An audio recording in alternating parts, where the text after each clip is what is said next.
اب کریں کیا کریں؟ تو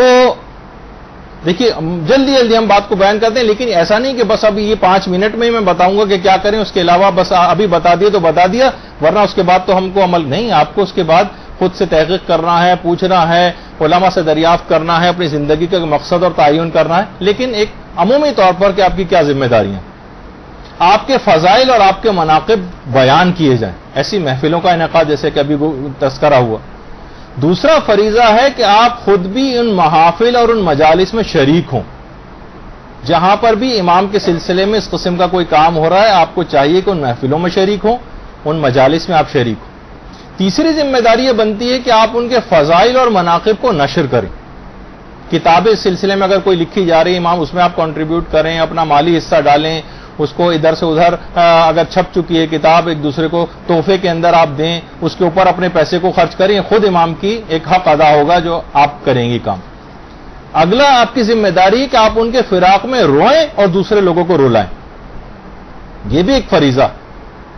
امام کی نیابت میں یا امام کی طرف سے یا امام کو ہدیہ کریں کوئی حج کو ہدیہ کرنا، بہتر یہ کہ اکثر علماء کہتے ہیں کہ حج نیت اپنی طرف سے کریں اور امام کے سلسلے میں نیابت نہ کریں، بلکہ حج خود کر کے پھر اس کے بعد ہدیہ کر دیں۔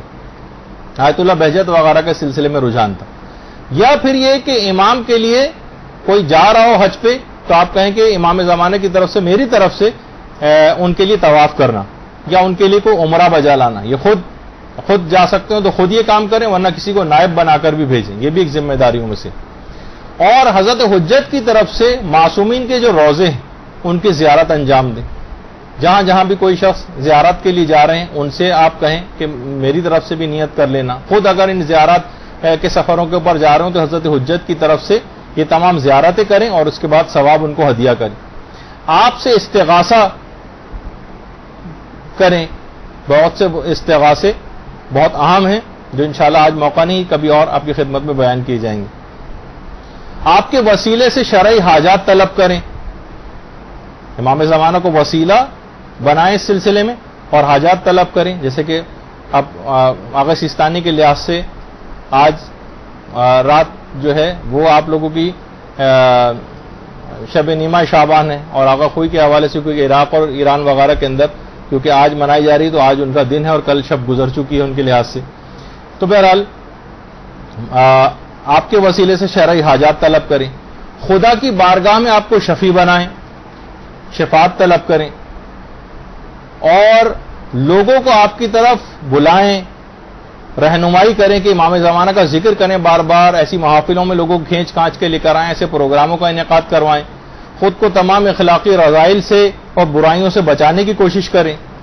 لوگوں کو دین پر عمل کر کے دکھائیں، ان جیسا بننے کی نہ کوشش کریں کم سے کم پردہ کر کے شادی میں جا رہے ہیں، نہیں، اچھا ایک ایسا پردہ کہ لوگوں کو ایک معاشرے کے اندر نیکیاں ہوتے نظر آئیں، دین پر عمل کر کے لوگوں کو دکھائیں، خود علم حاصل کریں، تبلیغات دینی کے اندر اپنے آپ کو لے کر آئیں، امام سے ملاقات کے شوق کا اظہار کریں اور تجدید عہد ان سے کریں، دعا عہد پڑھیں اس سلسلے میں، مومنین کی مدد کریں، مومنین کو خوش کریں، علماء فرماتے ہیں کہ مومنین کو خوش کرنا خود امام زمانہ کو خوش کرنے کے برابر، اور امام زمانہ علیہ السلام کو ایک جو یاد کیا جاتا ہے جس طرح سے، اور امام کو روزانہ سلام کریں، یعنی زیارت پڑھیں، ان کی توسل ان سے کریں، ان سے جسمانی اور روحانی جو نسبت ہے رکھنے والے جو علماء اور سادات اور مومنین ان کا بھی تقرب حاصل کریں، قنوت میں امام زمانہ کے لیے دعا کریں،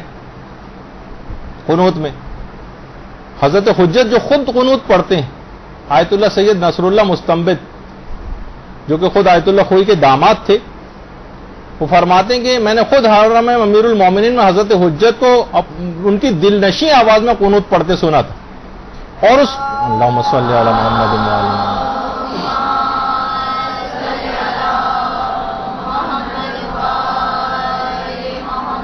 اور میں نے یہ دیکھا کہ حضرت حجت حاکم شام پر لعنت کر رہے ہیں،